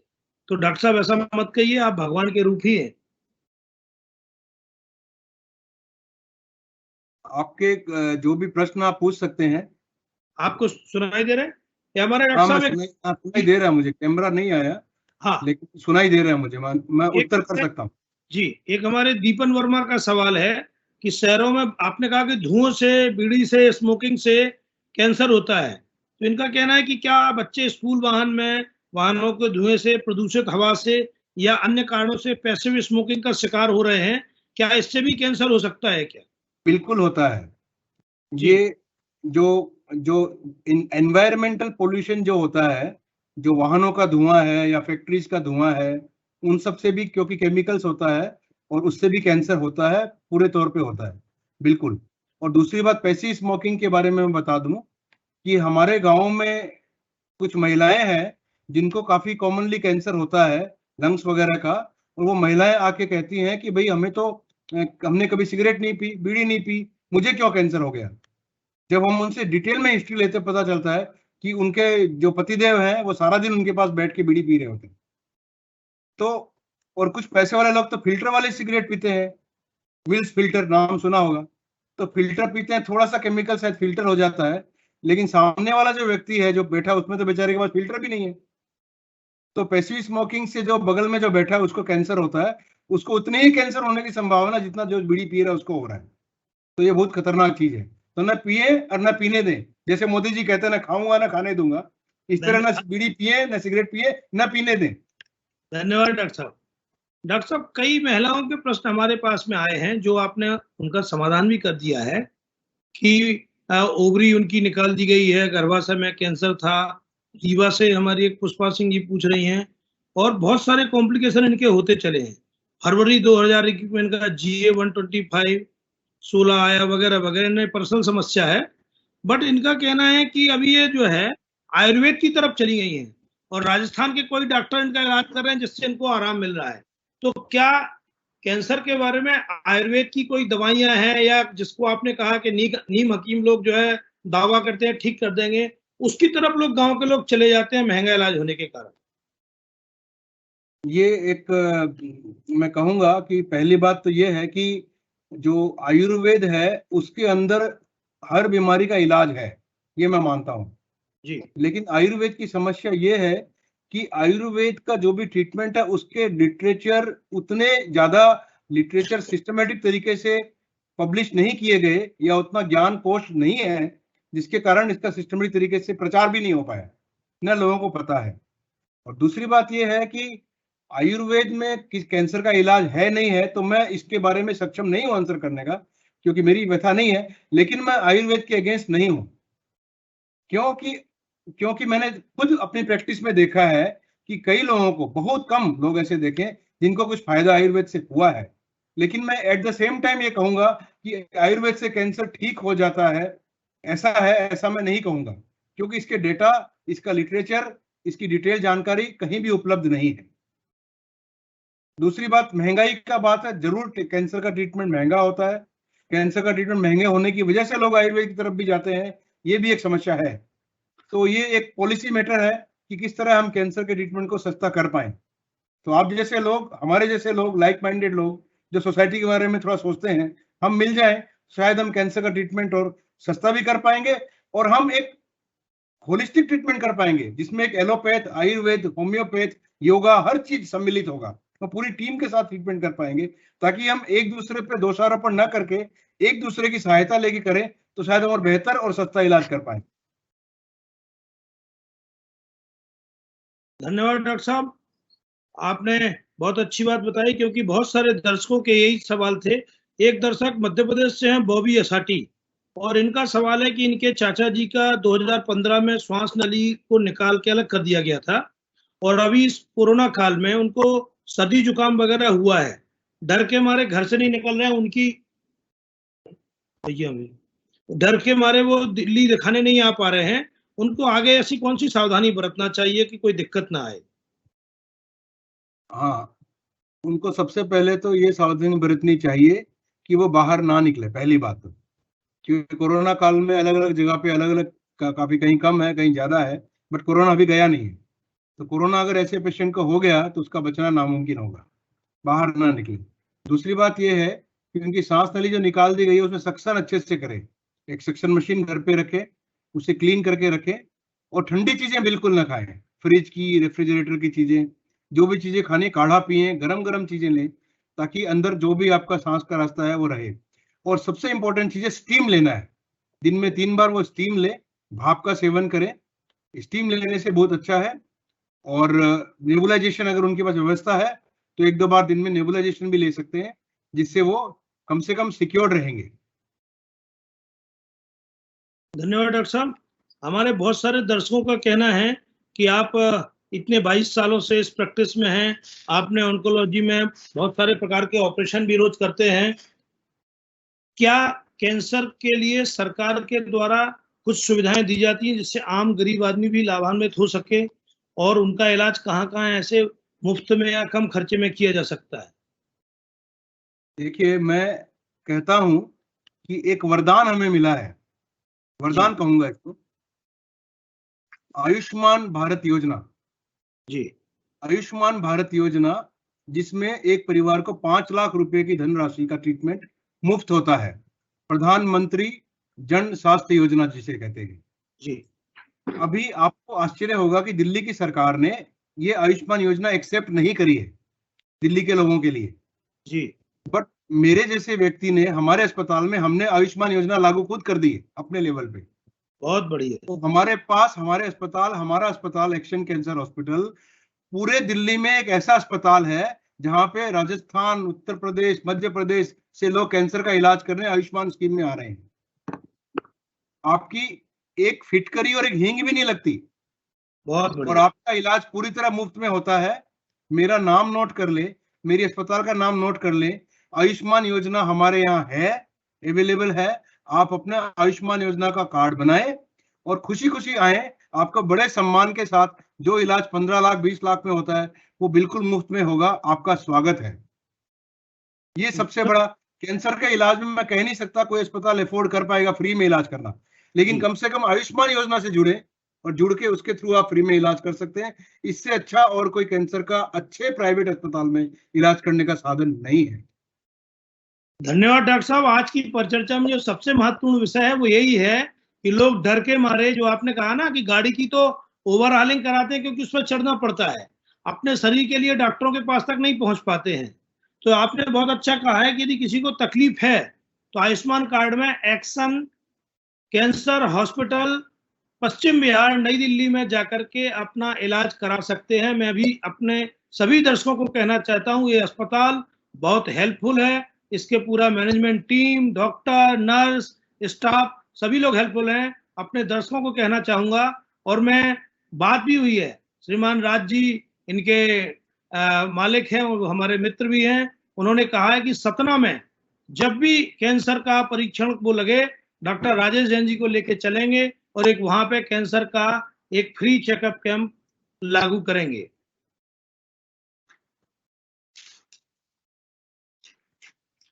धन्यवाद डॉक्टर साहब। एक दर्शक हैं, उन्होंने प्रश्न किया है कि दिल्ली के कुछ बड़े अस्पतालों में, हर बड़े अस्पताल में अलग से विशाल कैंसर सेंटर का निर्माण किया जा रहा है, इसकी क्या वजह है? क्या पिछले कुछ वर्षों में कैंसर के मरीजों में बहुत बाढ़ आ गई है? क्या कारण है कि शारीरिक हर छोटी बड़ी बीमारी आगे चलकर कैंसर का रूप लेती जा रही है? कैंसर का नंबर बहुत ज्यादा बढ़ गया है, पहली बात। और दूसरी बात, पहले कैंसर होता था पता भी नहीं चलता था, तो आजकल टेस्ट इन्वेस्टिगेशन ऐसे आए कि कैंसर डिटेक्ट भी ज्यादा हो रहे हैं। जी। तो ज्यादा डिटेक्ट भी हो रहे हैं और ज्यादा बन भी रहे हैं, क्योंकि हमारा लाइफस्टाइल चेंज हो गया, हमारा खान पान खराब हो गया है। हमारी पेस्टिसाइड का सेवन ज्यादा हो गया है, हमारा पोल्यूशन बढ़ गया है, इस वजह से कैंसर इतना बढ़ गया है। तो हर अस्पताल में कैंसर की यूनिट लगाई जा रही है, कैंसर की दवाइयां महंगी है, कैंसर का ट्रीटमेंट महंगा है, अस्पताल की इनकम उसमें ज्यादा होती है। इन सारे कारणों से हर अस्पताल चाहता है कि हम कैंसर का डिपार्टमेंट खोलें। और ये वो रोग है, आपको जान के आश्चर्य होगा, हिंदुस्तान में सबसे कॉमन रोग शुगर और ब्लड प्रेशर और हार्ट के रोग है, जिनसे लोग सबसे ज्यादा मरते थे। इसलिए इंडिया को sugar capital of the world कहा जाता है जी। और जो WHO का अनुमान है कि सन 2032 तक, आज के 10 साल बाद, India will be the cancer capital of the world. इतना ज्यादा कैंसर का प्रकोप होने वाला है। तो ये सब देखते हुए हर आदमी कैंसर में इन्वेस्टमेंट कर रहा है। मैं तो कहता हूं कैंसर होने ही ना दें, प्रिवेंट करें, तंबाकू को ना कहें, शराब को ना कहें, साल में एक बार अपना चेकअप कराएं। आप जो सामाजिक संस्थाएं काम कर रही है वो कैंप लगवाएं, हमारे जैसे लोग जाएंगे। इस तरह हम कोशिश करें कैंसर ना ही हो। हमें इलाज नहीं चाहिए, हमें चाहिए इससे बचाव, वो हो ही ना। ऐसा कर पाएंगे तो शायद हम अपने देश का, अपने देश की सरकार का, अपने सभी नागरिक का सपना भी साकार कर पाएंगे। धन्यवाद डॉक्टर साहब। एक प्रयागराज से हमारे दर्शक सवाल पूछ रहे हैं कि पहले हम सब टाटा कैंसर हॉस्पिटल मुंबई में ही दौड़ के भाग के जाते थे, अब आजकल लगभग हर शहर में कैंसर के इंस्टीट्यूट खुल रहे हैं, और क्या कैंसर को कीमोथेरेपी ही एक माध्यम है या रोबोटिक सर्जरी भी अब कारगर होने लगी है? कैंसर का जैसे मैंने आपको पहले बताया कि सर्जरी है, कीमोथेरापी है, रेडियोथेरापी है। सर्जरी के अंदर कई तरह से हम सर्जरी कर सकते हैं। ओपन सर्जरी काट के कर सकते हैं, दूरबीन से लेप्रोस्कोपिक सर्जरी कर सकते हैं, रोबोट के द्वारा हम सर्जरी कर सकते हैं। तो अलग अलग कैंसर में, अलग अलग स्टेज में, अलग सिचुएशन पे अलग अलग तरीके से कर सकते हैं। रोबोट से भी हो सकता है, लेकिन सारे कैंसर का इलाज रोबोट से नहीं हो सकता। कुछ लिमिटेड कैंसर है जिनका इलाज रोबोट से होता है, अर्ली स्टेज में रोबोट से कर सकते हैं। रोबोट से करने का फायदा है कि रिकवरी जल्दी होती है। कैंसर की क्योर रेट आप हाथ से करें, खोल के करें, रोबोट से करें, लेप्रोस्कोप से करें, सब बराबर है। बट आपका खर्चा ज्यादा होगा रोबोट में, आप स्टाइलिश तरीके से कराएंगे, और रिकवरी 2-4 दिन जल्दी फास्ट हो जाएगी बस। लेकिन हाँ, ये एक टेक्निक है जो नई है, आधुनिक है, आ रही है, किंतु महंगी है। धन्यवाद डॉक्टर साहब। एक हमारे दर्शक पूछ रहे हैं कि राजस्थान में एक ट्रेन चलती है, उसका नाम कैंसर एक्सप्रेस है, और वो शायद पहले कहा धूम्रपान वगैरह के कारण ही उसमें कैंसर के मरीज ही चलते हैं। सरकार बड़े पैमाने पे ऐसी सब चीजों के लिए कुछ उपाय कर रही है या इसके बारे में कुछ नई खोजें वगैरह हो रही हैं? देखिए, सरकार कैंसर के बारे में सजग है, काम कर रही है, लेकिन फिर भी मैं समझता हूँ बहुत कुछ होना बाकी है। जैसे अगर आप देख रहे हैं कि हमारे देश में एक एम्स होता था पहले, आज 14-15 एम्स है। हर एम्स में कैंसर का डिपार्टमेंट है जी। हर मेडिकल कॉलेज में सरकार अब कैंसर की यूनिट खोल रही है जी। भारत सरकार नेशनल कैंसर कंट्रोल प्रोग्राम के अंतर्गत हर स्टेट गवर्नमेंट को अपने मेडिकल कॉलेज के अंदर कैंसर डिपार्टमेंट खोलने के लिए मदद कर रही है। रेडियोथेरापी की मशीनें फ्री में भारत सरकार दे रही है, बहुत काम कर रही है। लेकिन मैं समझता हूँ अभी भी बहुत कुछ करना बाकी है, बहुत दूर जाना है। तो सिर्फ सरकार के ऊपर अगर हम निर्भर रहे तो हो नहीं सकता। आपके और हमारे तरह के लोगों को, समाज को आगे आना पड़ेगा, ट्रस्ट को आगे आना पड़ेगा, तब जाके होगा। इस विशाल देश में इतने रोग और इतने रोगी हैं कि सिर्फ सरकार के भरोसे रहना ठीक नहीं है। लेकिन पिछले कई वर्षों में जो नहीं हुआ वो पिछले कई सालों में हो रहा है, और मुझे इसकी खुशी भी है, लेकिन बहुत कुछ होना और भी बाकी है। धन्यवाद डॉक्टर साहब। झारखंड से एक दर्शक पूछ रहे हैं कि हमारे आदिवासी क्षेत्र में ऐसी गांठें वगैरह बनने की एक साधारण समस्या रहती है, क्या हम दिल्ली तक ना आके हमारे जिला केंद्रों पर भी कुछ जांच पड़ताल की व्यवस्थाएं शुरू हुई हैं क्या? ये आपके जिला में क्या व्यवस्था, ये मैं नहीं कह पाऊंगा। नहीं, नीचे के लेवल, दिल्ली, मुंबई या पटना, भोपाल में ही व्यवस्थाएं हैं। सरकार धीरे धीरे नीचे के लेवल पे भी कुछ छोटे मोटे टेस्ट से पता लगा सकती है क्या इस बारे में? ऐसा डेवलपमेंट हो रहा है, अभी चल रहा है। डिस्ट्रिक्ट लेवल पे डिस्ट्रिक्ट कैंसर कंट्रोल प्रोग्राम की एक भूमिका है इसमें, और वैसा भी किया जा रहा है कि उसमें कैंसर का बेसिक जांचें जो कैंसर की है वो ग्रामीण लेवल पे की जा रही है, शुरू भी हो गई है। डॉक्टर साहब, एक दर्शक ने अभी अभी हमें क्वेश्चन भेजा है कि उनके यूट्रस के पास फर्स्ट स्टेज कैंसर है, कीमोथेरेपी नहीं करवाना चाहती, क्या कोई दवाई वगैरह से भी ठीक हो सकता है? देखिए, केस की डिटेल जाने बगैर कुछ कहना मुश्किल है, लेकिन फर्स्ट स्टेज का अगर है यूट्रस का कैंसर, तो उसमें जी। सबसे पहला ट्रीटमेंट तो सर्जरी है, ऑपरेशन ही होना चाहिए। जी। तो पहला और कारगर इलाज सर्जरी है इसका। जी, धन्यवाद डॉक्टर साहब। बहुत सारे दर्शकों का कहना है कि कैंसर के इलाज में आयुष्मान भारत से तो सहायता मिलती है, मिडिल वर्ग शायद उसमें कवर नहीं करता है, तो क्या कैंसर सोसाइटी वगैरह ऐसे कुछ संस्थाएं हैं जो भी इनको इलाज प्रोवाइड कराती हैं? बहुत सारे एनजीओज हैं, बहुत सारी संस्थाएं हैं जी। जिसमें कैंसर के इलाज में डिस्काउंट कराया जाता है, खर्चा कम किया जाता है, अस्पताल के लेवल पे भी होता है। ट्रस्ट के अस्पताल है जितने, उन सब अस्पताल में एप्लीकेशन अगर लिखते हैं मैनेजमेंट को तो वो डिस्काउंट भी करते हैं। तो हर लेवल पे काम होता है।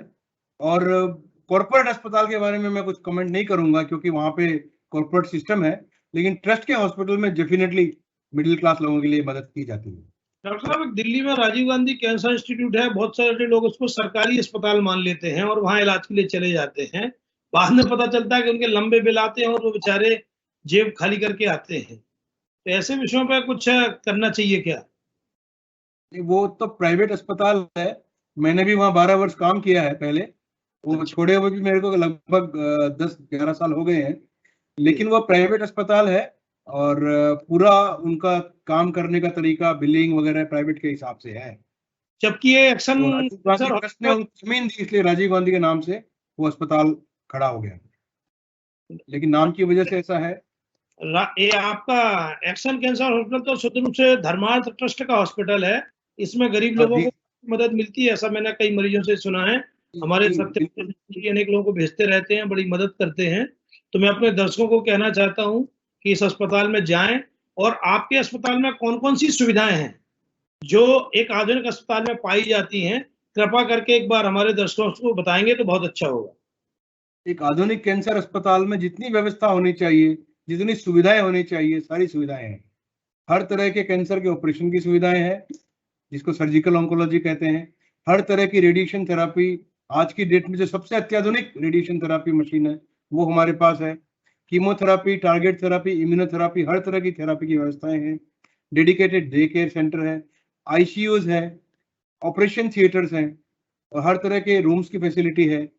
तो जितने भी कैंसर एक छत के नीचे, एवरीथिंग, डायग्नोसिस से लेके स्टेजिंग से लेके ट्रीटमेंट तक, प्रिवेंशन तक, हर चीज की सुविधाएं, इवन आपका जो सोशल हेल्पफुल चाहिए उसके लिए भी, होम केयर सर्विसेज तक, तो हर चीज एक छत के नीचे उपलब्ध है। किसी भी चीज का आप नाम लीजिए कैंसर केयर में, वो हमारे पास उपलब्ध है। और सबसे बड़ी बात है कि हमारे पास एक छोटा सा हृदय है, एक हृदय है जिससे हम काम करते हैं।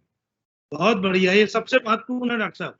धन्यवाद डॉक्टर साहब, आपने बहुत अच्छे सरल भाषा में लोगों की समस्याओं का समाधान किया है। जाते जाते It's 8 o'clock. हमारे दर्शक लोग पूछ रहे हैं कि डॉक्टर साहब आपके अस्पताल में आना जाना है तो उसका प्री अपॉइंटमेंट होता है, हॉस्पिटल में कितने बेड हैं, कितने लोगों के एक साथ ऑपरेशन हो सकता है या वेटिंग रहती है बहुत बड़ी, थोड़ा इसके बारे में भी एक दर्शक हमारे लिख रहे हैं गुजरात से। हमारा अस्पताल अभी 150 बेड का एक्सक्लूसिव कैंसर हॉस्पिटल है और तकरीबन 200 बेड और बन रहे हैं जो कि आने वाले 6 से 8 महीने में तैयार हो जाएंगे। तो अभी 150 बेड का है, लगभग अगले वर्ष तक हम इसको करीबन 350 बेड तक लेके जाएंगे। पूरे कैंसर हॉस्पिटल है, प्योर कैंसर, उसमें और कुछ नहीं है, सिर्फ कैंसर हॉस्पिटल है। और विशेष कोई वेटिंग नहीं है, एडजस्टमेंट होकर सभी का आगे पीछे करके इलाज हो जाता है।